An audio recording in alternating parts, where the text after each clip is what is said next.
일제들 사랑으로 축복합니다. 하도록 하겠습니다. 사랑하고 축복합니다. 네, 이번 주에 이제 봄비도 오고 굉장히 하늘이 하얗더라고요. 그래서 미세먼지가 없으니까 그날은 너무 좋았습니다. 네, 오늘 이제 마가복음 1장에 이어서 마가복음 2장 말씀을 오늘 함께 보기를 원합니다. 마가복음 1장에서 예수님께서 복음을 선포하시고 이 땅 가운데 하나님 나라가 임하게 하셨습니다. 하나님 나라가 임했던 것이 아니라 예수님이 이 땅에 메시아로 오셨고 그리고 예수님의 그 하나님 되심을 이렇게 우리에게 보여주는 하나의 표적이라고 할 수가 있습니다. 이제 2장부터 3장 6절까지는 예수님께서 기적을 베푸시면서 1장과 다른 점이 있는데 그것은 이제 그 바리새인 또 서기관들과 같은 종교 지도자들과 논쟁을 벌이세요. 5번의 논쟁을 벌이시고 그 논쟁 가운데 예수님께서 이 논쟁에서 승리하심을 통하여서 예수님이 메시아이시고 하나님 되심을 우리에게 증거하고 계십니다. 점점 이렇게 기적들이 일어나지만은 그 가운데 이제 긴장이 좀 더 고조되는 것을 우리가 볼 수가 있어요. 오늘 말씀은 그 마태, 마가, 누가복음에 같이 다 기록되어 있는 말씀입니다. 그러면은 우리가 본문으로 한번 들어보도록 하겠습니다. 가버나움은 갈릴리 호수가 있으면 북쪽에 있는 그리고 이곳에 가보면요 가버나움 근처에 누구의 집이 있냐면은 베드로의 집이 있었어요. 베드로의 집과 가버나움이 아주 가까워요. 네. 그래서 이 가버나움은 예수님의 그 메인 사역의 베이스 캠프라고 말씀드렸습니다. 예수님의 3년의 공생의 사역에 많은 사역들이 가버나움에서 일어났어요. 예수님께서 다시 가버나움에 이렇게 가셨어요.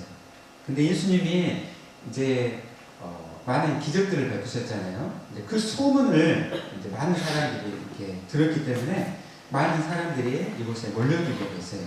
사람들의 그 열기가 달아오르게 되었고, 그래서 예수님께서 이 머무시던 집에 그 문 앞까지 모든 많은 사람들로 문정성시를 이루게 된 것이죠.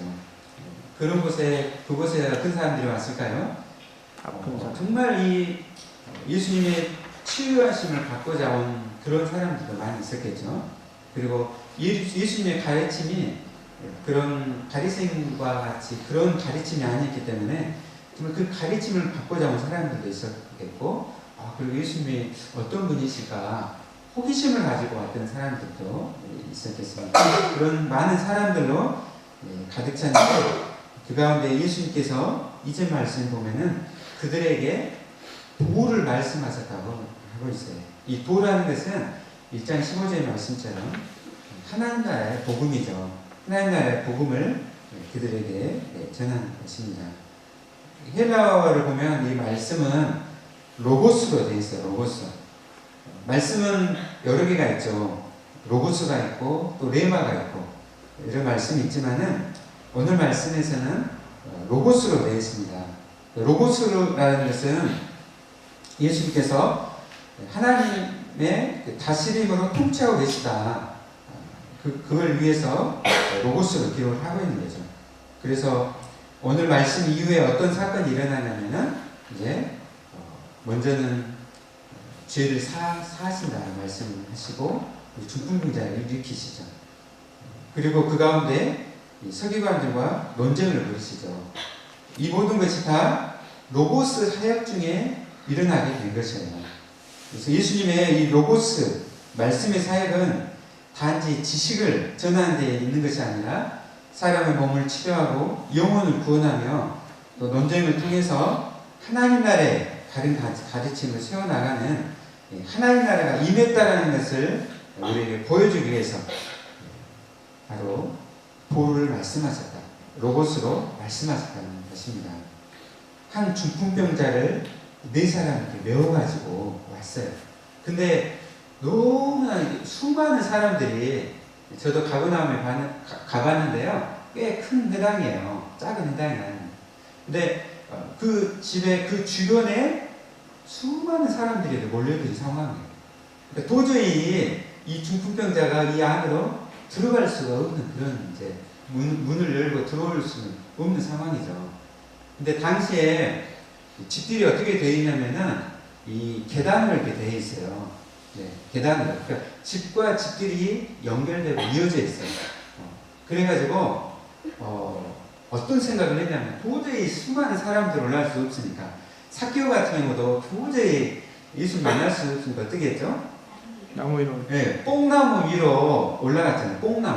뽕나무 위로 올라가서 이렇게 했던 것처럼 이 중풍병자와 그리고 데리고 온 이 네 사람은 이제 이 계단을 따라서 도저히 이게 할 수가 없으니까 이렇게 다른 집을 통해서 집으로 올라가게 됐어요. 당시에 집들은 평평하게 되어 있었어요. 평평하게. 그러니까 우리나라 뭐 옛날 초가집처럼 또 우리 집 뭐 아파트처럼 뭐 이런 식으로 되어 있는 게 아니에요. 집과 집이 연결되어 있고 그 가운데 지붕들이 연결되어 있는 거예요. 그래서 그 지붕을 통해서 이제 이렇게 이 집으로 온 것이죠. 근데 놀랍게도 어떻게 했죠? 집으로 와서 예수님이 머무시던 그 집에 지붕에 나무와 흙 그리고 그 집을 뚫었어요. 정말 우리 상상도 못할 일이죠. 남의 집인데 남의 집에 가서 지붕을 뚫고 있는 거예요. 얼마나 흙먼지가 많이 일어났을까요? 그 지붕을 뜯어내고 그곳에 이 환자를 그 침상을 줄에 묶어가지고 이렇게 내렸어요. 그리고 막 먼지가 확 내려오는 거야. 그러고 나서 거기에 이 환자를 눕힌 그 침대가 위에서 내려온다고 한번 생각을 해보세요. 굉장히 놀랍겠죠? 네. 전혀 기대치 못한 일이죠.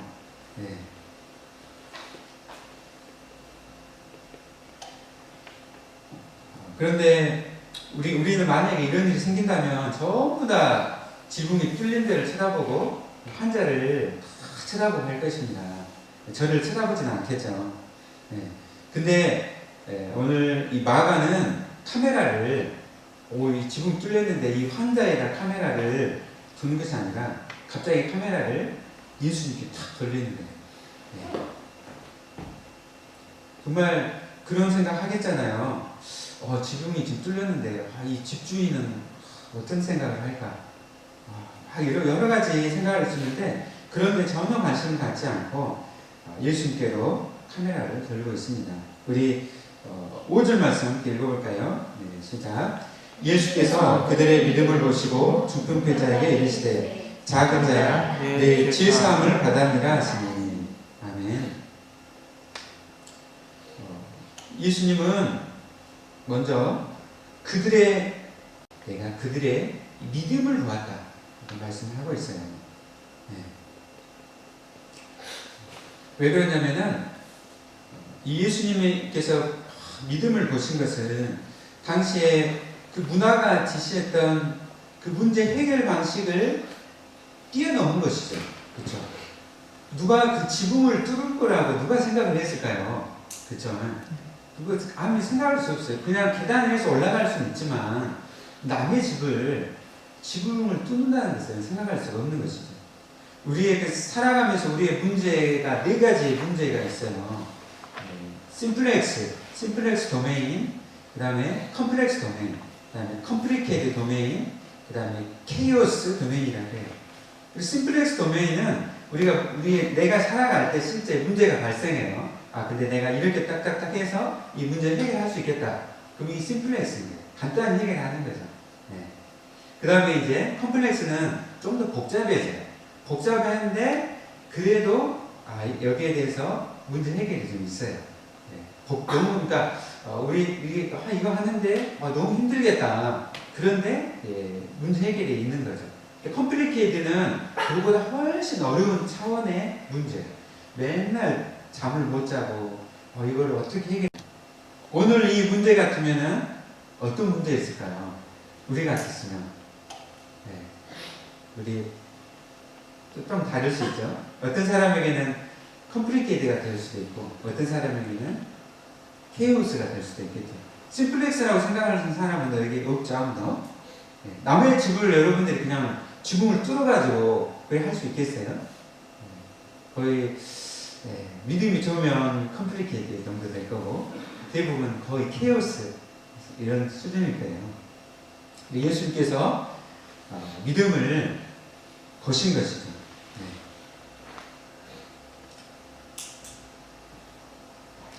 몸의 마비 가운데 있는 이 중풍병자와 그 이름은 보았어요. 뭐냐면은 1장의 그런 기적의 사건들을 통해서 예수님께서 이 땅에 하나님 나라를 임하게 하셨고 세상을 치유하시는 하나님의 통치가 임하였다는 것을 그들은 때가 케이오스가 되는 것이 아니라 그들에게 있어서는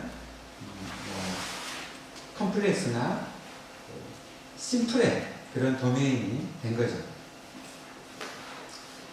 그래서 예수님께 향하는 그들의 믿음은 예수님 안에서 예수님을 통해서 그의 나라를 이루어가시는 하나님을 향해 있습니다. 그래서 계단 위로 올라가고 지붕을 뚫어버린 거예요. 여러분 가운데 이 믿음이 있으시길 바랍니다. 아멘. 예수님을 향한 이 믿음이 지붕을 뚫고 상을 내리는 놀라운 돌파를 이뤄냈어요. 자, 그런데 예수님께서 정말 대단하잖아요. 상이 들어 지붕이 뚫리고 내려왔어요. 근데 예수님께서 그들의 믿음을 보셨어요. 믿음을 보시고 칭찬하셨어요. 근데 그 다음 이어서 예수님이 어떤 말씀을 하셨죠? 작은 자야, 내 지혜 사함을 받았느니라. 자, 환자가 이제 지붕을 뚫리고 내려왔는데 그들이 기대했던 그 기대와 다르게 예수님 하시는 말씀은 작은 자야, 내 지혜 사함을 받았느니라. 이렇게 말씀하셨습니다. 정말 지붕까지 뚫고 그 주인의 그런 것까지 고려치 않고 이렇게 왔는데 그들의 기대와 다르게 예수님께서는 지금 이 중풍자의 병자에게 필요한 것은 바로 이 지혜사함의 문제라고 그들에게 말씀을 하셨습니다. 그들의 마음을 전혀 몰라주시는 것 같죠. 그러나 예수님께서는 정말 이 남자에게, 이 중풍병자에게 평생 그냥 침대에 누워가지고 전신마비 가운데 있었던 이 환자에게 정말 필요한 것은 당장의 문제, 당장 일어나는 것보다 더 큰 문제가 있다는 것을 예수님께서는 아셨어요. 아마 이 중풍병자가 그 전에 어떤 죄를 짓지 않았는가 그렇게 신학자들은 되게 봐요. 근데 하여튼 예수님께서는 근원적인 문제에 접근하셨습니다. 그런 점에서 오늘 이 사건은 1장의 기적과 다른 차원이죠. 예수님이 이렇게 말씀하셨습니다. 내 고통을 내가 처음부터 지켜봐서 다 안다. 예수님 몸을 다 아시잖아요. 걱정하지 마라. 내가 고쳐주마. 하지만 인생의 가장 큰 문제는 육체의 고통이 아니라는 것을 알아야 한다. 근본 문제는 죄란다. 예수님께서는 이 중풍병자의 가장 큰 문제, 죄의 문제를 밝히시면서 그의 내면 깊은 곳으로 들어가셨습니다. 내게 몸만 고쳐달라는 것은 깊이 들어가지 않는 탓이다. 내 마음의 바람이 얼마나 깊은지를 너는 모르고 있다. 내가 몸만 고쳐주면 평생 행복할 것 같지? 하지만 2달만 지나봐라. 그런 행복은 오래가지 않는다. 불만족의 원인은 더 깊은 곳에 있다. 예수님께서 지금 이렇게 말씀하시는 것이죠. 오늘 작은 자야 네 지혜사함을 받아니라의 말씀을 제가 좀 더 이 말씀에 더 이 숨겨져 있는 뜻, 더 깊은 의미를 말씀을 드렸습니다. 예수님께서는 병의 증상부터 치료하신 것이 아니라 병을 유발하는 근본 원인인 이 영적인 병균부터 먼저 제거하기를 원하셨습니다. 여러분, 우리 또 의료인도 있고 그러지만은, 여러분, 우리가 뭐 암 환자가 있는데 뭐 증상을 통증이 심한데 그 약을 준다고 해서 그걸 근본적인 문제를 해결할 수가 있어요? 암 환자에게 있으면 어떻게 해야 돼요? 네, 수술해야죠. 그래도 갑상선 암이라든지 이런 질환들을 수술하고 또 이렇게 하는데, 여러분, 암이 있는데 거기다가 아무리 약을 준다고 해서 뭐 통증약을 준다고 해서 문제를 해결할 수 있는 게 아니에요. 중풍병자 지금 왔는데 지금 중풍병자를 낫게 해가지고 걷긴 할 수도 있어요. 당장은 회복할 수 있어요. 몇 달은 알 수 있어. 그러나 근원적인 문제가 해결이 안 될 때 그 영혼이 고통 가운데 있는 거예요. 우리 대학생들이 신입생으로 학교에 이제 돌아가서 처음 합격자 발표했을 때 얼마나 좋아요? 근데 그 행복과 기쁨이 얼마나 나죠? 기억이 안 납니다. 기억이 안 나요? 너무 짧았어요. 네. 한 학기 정도? 한 학기 정도는 너무 좋아가지고 확 생각이 다녔던 거예요. 근데 한 학기 지나니까 그때부터는 이제 많이 또 어려움들이 있더라고요. 인류의 근원적이고 이 가장 큰 문제, 예수님께서는 이 근본적인 뿌리를 고치시고 그걸 누리고 있던 이 죄의 짐을 벗겨주기를 원하시고 그를 위해서 이 땅에 오셨습니다. 우리의 그 가장 큰 문제는 죄와 불의에 대한 하나님의 진노, 하나님의 진노와 심판 가운데 놓였다는 것이 인류의 가장 큰 근본적인 문제예요. 이것보다 더 큰 문제는 없습니다. 방글라데시에서 아무리 먹을 것을 주고 가난한 사람들에게 주더라도요, 그들은 그의 삶이 다시 그대로 그냥 원상 복귀가 돼요. 잠깐의 떡을 준다고 해서 굉장히 문제가 해결되는 것이 아니에요. 죄는 우리를, 인류를 절망과 고통, 죽음에 이르게 하고 또 인류가 그거에 대한 두려움으로 묶여 살게 하는 그러한 원인입니다. 예수님은 이러한 근본적인 문제, 죄 문제를 해결하시기 위해서 이 땅에 오셨습니다. 여러분 믿습니까? 이것이 복음이에요. 이것이 복음. 그냥 표면적인 문제를 해결해 주는 것이 복음이 아니라, 복음이라는 것은 근본적인 문제를 해결해 주는 것이 복음입니다. 오늘 이렇게 복음이 이 가버나움 가운데 복음이 선포되고 있어요. 그 영혼을 자유케 하는, 정말 태어나 지금까지 해결되지 못한 그 문제를 해결해주는, 정말 이 자유가 임하고 해방이 임하는, 하나님 나라가 임하는 이 자리에, 근데 전혀 기쁘지 않는, 오히려 분노를 내고 있는 또 다른 사람이 옆에 있는 거예요. 우리 함께 6절, 7절 말씀 함께 읽어보도록 하겠습니다. 시작.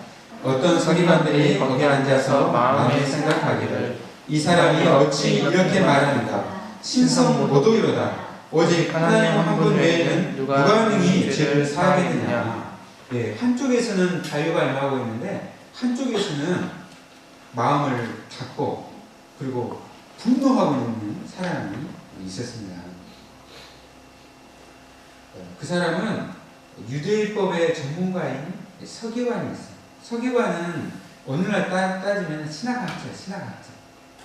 신학학자가 여기 와서 앉아서 유대법을 누구보다 잘 알고 있잖아요. 하나님이 이곳에 오시는데 그것은 전혀 모르고 오히려 예수님이 신성모독하고 있다라고 생각을 했어요. 그들은 어떤 근거를 가지고 그런 생각을 했을까요? 그것은 바로 물론 구약에 굉장히 많은 말씀드리는데 한 두 구절 정도 제가 더 말씀을 이렇게 적어왔는데, 우리 시편 130편 3, 4절 말씀 읽어볼까요? 시편 130편 3, 4절 말씀.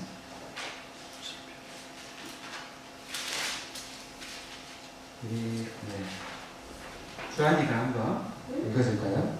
시편 130편 3-4절 말씀.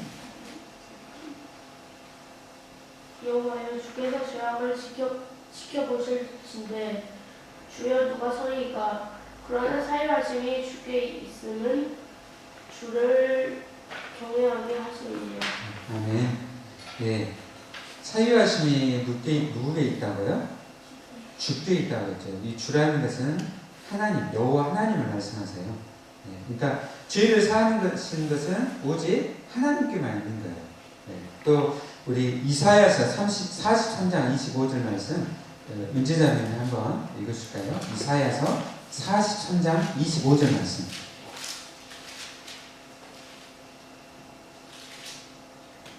나는 나를 위하여 내 허물을 도말하는 자니 내 죄를 기억하지 아니하리라. 네. 네. 누가 허물을 도말하신다고 했죠? 네. 하나님께서 허물을 도말하시고 죄를 기억하지 않으신다고 말씀하셨습니다. 그러니까 이 구약에서 또 이 유대인들에 있어서는 죄를 용서하신 분은 오직 유일하신 하나님의 정권으로 다 이해하고 그렇게 알았어요.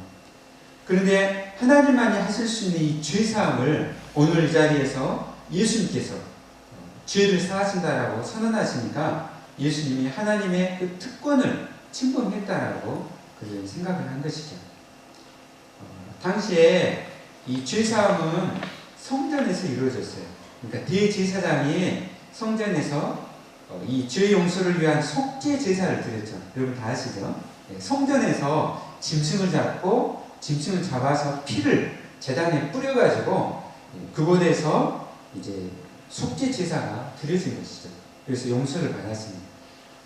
이거는 대제사장이 이 집전을 한 것이지 직접 제사함을 한 것은 아니에요. 하나님께서 그 제사를 보시고 하나님께서 이스라엘의 죄를 사하신 것이죠. 그래서 이 성전의 관리인이고 또 이 유대법을 잘 학자였던 서기관들은 이 성전이 아닌 그것도 이 가버나움의 일반 집에서 또 이 유대법에 요구하는 어떤 이 제사를 드리는 것도 없이 죄 용서를 선언하신 예수님을 보시고 예수님이 성전 제도를 무시했다. 그리고 하나님을 모독했다라고 그들은 생각을 한 것입니다. 그래서 하나님 외에는 누가 죄를 용서할 수 있는가라고 그들이 생각을 한 것이죠. 자, 그럼 여기에 대해서 예수님은 어떻게 변호를 하시고 논증을 하셨을까요? 우리 함께 9절 10절 말씀 함께 읽어보도록 하겠습니다. 시작. 중풍병자에게 내 죄사함을 받았니라 하는 말과 일어나 내 상을 가지고 걸어가라 하는 말 중에서 어느 것이 쉽겠느냐? 그러나 인자가 땅에서 죄를 사하는 권세가 있는 줄을 너희로 알게 하려 하느라 하시고 중풍병자에게 말씀하시되. 자, 예수님이 이렇게 지금 이렇게 그 서기관이 생각을 하니까 예수님이 그들의 생각을 아시고 이제 예수님께서 변호를 하셨어요. 그래서 예수님께서 질문을 하셨습니다. 중풍병자에게 내 죄사함을 받아니라 말하는 것과 일어나 내 상을 가지고 걸어가는 말 중에서 어느 것이 쉽겠느냐? 여러분은 어느 것이 더 쉽겠어요? 상을 가지고 가라. 상을 가지고 가라. 네. 우리 주한이는 어느 게 쉽겠어? 내가 너의 죄를 사하노라 말씀하시는 것과 중풍병자 지금 평생 전신마비 상태에서 누워만 지냈어요. 밥을 다 떠다 줘야 되는 그런 상태. 근데 상을 들고 일어나 막 걷는 거야. 네. 주한이 뭐가 쉽겠어? 모르겠어. 아, 모르겠어? 네. 우리의 그 일반적인 상식적인 생각으로는 이 죄사함을 받아니라 이것이 훨씬 쉬운 것이죠. 왜냐하면 외적인 증명이 필요가 없잖아요. 그렇죠? 근데 중풍병자가 지금 누워있는데 상황자가 일어나 걸어나 그러면 바로 보여야 되는 거잖아요. 지금 현장에서. 내가 너의 죄를 사하노라. 이것은 당장의 어떤 외적인 증명이 필요가 없는 거잖아요. 예, 그렇죠. 중풍병자가 일어나 걷는 것이 훨씬 어려운 것입니다. 예수님이 그렇다면 왜 이 질문을 하셨을까요?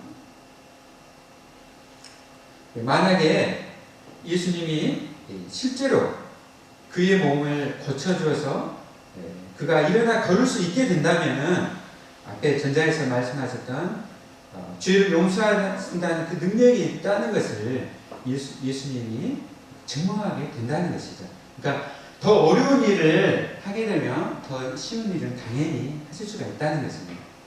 이 논리로 예수님이 지금 이렇게 자신을 변호하시는 거예요. 그래서 오늘의 이 중풍병자를 일어나게 한 이 사건은 단순한 기적이 아닌 것이죠. 이걸 기적을 통하여서 예수님이 제사하는 권세를 가지신 메시아라는 것을 지금 변호하시고 확증하시는 것이죠. 그리고 또 한 가지는 이 구약과 유대교에서는 죄가 질병을 가져온다라고 생각을 했어요. 그래서 이 중풍병자의 죄를 사하심으로 질병이 치유로 이어지게 하신 것이죠. 그리고 10절에 보면은 예수님께서 인자가 땅에서 죄를 사하시는 권세가 있는 줄을 너희로 알게 하려 하노라 라고 또 자신을 변호를 하고 계세요. 여러분 이 말씀은요 구약에서 어디에서 나오냐면 다니엘서 7장 13절 14절 말씀 나옵니다. 다니엘서 우리 구약의 우리 대선지기서 중에 하나인데 다니엘서 7장 13절에서 14절 말씀 읽어보도록 하겠습니다. 우리 아들자매가 7장 13절 14절 말씀 읽어주실래요? 내가 또 밤 환상 중에 보니 인자 같은 이가 하늘 구름을 타고 와서 옛적부터 항상 계신 이에게 나아가 그 앞으로 인도되매 그에게 권세와 영광과 나라를 주고 모든 백성과 나라들과 다른 언어를 말하는 모든 자들이 그를 섬기게 하였으니 그의 권세는 소멸되지 아니하는 영원한 권세요 그의 나라는 멸망하지 아니할 것입니다. 아멘. 다니엘서 7장 말씀은 인자 같은 이가 이 땅 가운데 오시라고 예언을 하고 있어요. 근데 인자 같은 이는 옛적부터 계신 이에게 하나님께 권세를 받아서 모든 백성과 나라들 위해 통치를 하실 거라고 지금 13절 14절에서 말씀하고 있습니다. 그런데 예수님께서 오늘 마가복음에서 그 인자를 지금 누구에게 지금 적용하고 계세요? 그 인자가 누구이다? 바로 나다. 예수님이 내가 이 땅에 인자로 오셨다라고 말씀하고 있어요. 그러니까 다니엘서 7장에서 약속하신 그 인자가 바로 나다. 그래서 예수님이 인자로서 이 땅에서 그 권세를 죄를 사할 수 있는 권세를 가지고 있다라고 지금 말씀하고 계신 거죠. 예수님이 이 땅에 인자로 오셨기 때문에 내가 지금 죄를 사하고 있다라고 예수님 말씀하신 것이죠. 그래서 예수님은 이 두 가지를 통해서 오늘 내가 죄를 사하는 권세를 가지시는 메시아라는 것을 표현하고 계신 것이죠.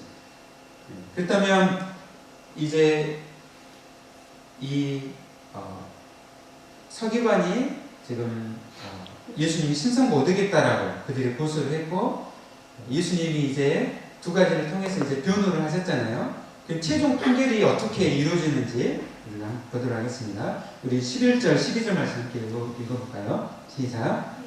내가 내게 이르노니 일어나 내 상을 가지고 집으로 가라 하시니 그가 일어나 그 상을 가지고 모든 사람 앞에서 나가거늘 그들이 다 놀라 하나님께 영광을 돌리며 이르되 우리가 이런 일을 도무지 보지 못하였다 하더라. 아멘. 자, 어떻게 판결이 이루어졌습니까?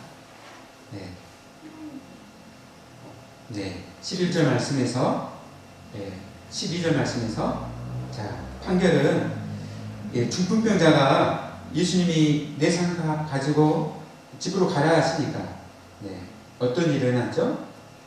중풍병자가 일어나서 그 상을 가지고 모든 사람 앞에서 나가서 그리고 집으로 갔습니다. 우리 헬라어를 보면요, 이 동사들이 현재형으로 탁탁탁 되어 있어요. 얼마나 그 현장감 일이었는지. 예. 일어나, 가지고, 나가거든. 예. 예수님이 승리를 하셨어요. 이 석인과의 논쟁에서 승리를 하신 거예요. 예. 그래서 예수님께서 이 중풍병자를 일어나 걷게 하심으로 예수님이 죄를 사하시는 메시아시라는 것을 그들에게 확증을 하셨습니다. 판결에서 승리하신 것이죠. 그래서 그 주변에 있던 모든 사람들이 하나님께 영광을 돌렸어요. 그러니까 주변에 있던 사람들이 이 판결에서 박수치면서 하나님께 영광을 돌리고 있는 것이죠. 오늘 이 중풍병자의 죄를 사하시며 이렇게 일어나 걷게 하신 사건은 우리의 신앙이, 기독교 신앙이 단지 이렇게 응답을 받는 그런 수준의 그런 신앙이 아니라 기독교 신앙은 믿음의 세계로 초청하는, 들어오게 하는 기독교라는 것이죠. 그래서 그 답은 죄를 사하는 권세로 말씀하심을 통하여서 우리의 간구에 일일이 구체적으로 답하시는 것보다 더 인류의 근원적인 죄의 문제를 해결하시는 데 있습니다. 예수님은 중풍병자의 몸을 치유할 능력이 충분히 있었어요. 그것을 1장에서 다 보여주셨죠. 예수님은 오늘 우리에게도 찾아오셔서 우리가 원하는 성공, 또 우리가 원하는 배우자, 우리 다 배우자 바라잖아요. 또 성공도 바라고 여러 가지 바라는 것들이 있습니다. 예수님은 우리가 구하는 것을 즉각적으로 주실 수 있는 능력과 권위가 다 있으세요. 그러나 예수님은 그것이 피상적인 해결법임을 예수님은 알고 계세요. 예수님은 우리에게 기적을 행하는 자나 그냥 소원을 들어주는 분으로 그것으로는 부족하다. 우리의 인생에 있어서는 정말 중요한 것은 내가 너의 구세주가 되기를 원한다. 우리는 구세주 앞에서 죄사함을 받아야 하는 존재입니다. 그래서 예수님이 이 땅에 구세주로 오셔서, 메시아로 오셔서 예수님께서 자신의 죽음을 통하여서 우리의 메시아가 되시고 우리의 구주가 되셨습니다. 친구야, 죄가 실제로 용서되는 것은 내 생각보다 훨씬 어렵다. 나는 기적만 일으키는 그런 사람이 아니다. 나는 메시아이고 나는 구세주다. 기적을 일으키는 사람이라면 누구나 상을 가지고 걸어가라고 말할 수 있다. 하지만 죄를 사했다는 말은 세상에 오직 구주만 할 수가 있는 것이다. 그렇게 예수님은 오늘 우리에게 말씀하십니다. 내가 너의 죄를 사하노라. 아멘. 네. 내가 너의 죄를 사하기 위해서 너의 죄를 대신해서 내가 십자가에 못 박혔느라. 예수님은 자신이 십자가에 매달리셔서 제물이 되심으로 우리의 죄를 대신해서 짊어지시고 우리의 죄를 용서하셨습니다. 여러분 믿습니까? 아멘. 예수는 오늘 우리의 이 근본적인 문제, 죄를 사하시고 이 중풍병자를 일으키게 하신 예수님이 우리의 주님이십니다. 예수님께서 오늘 우리에게 선포하시고자 하시는 말씀은 바로 예수님만이 이 죄 가운데 타락한 인간을 구원할 자격이 있으시는 유일한 구세주이시라는 것입니다. 인간을 고치는 완전한 의사는 바로 예수님이시고 예수님만이 우리의 모든 몸과 영혼을 모두 치료하시고 우리는 오직 예수 그리스도 안에서만 영원한 죄사함과 치유를 얻을 수 있음을 믿습니다.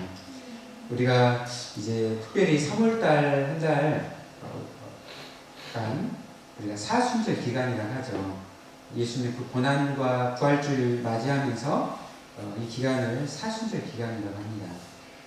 특별히 이 기간을 우리가 정말 우리의 모든 죄를 사하시기 위해서 이 땅에 오시고 십자가에 매달리신 예수 그리스도를 우리가 생각하면서 예수님을 묵상하면서 우리가 시간들을 우리가 보내기를 원합니다.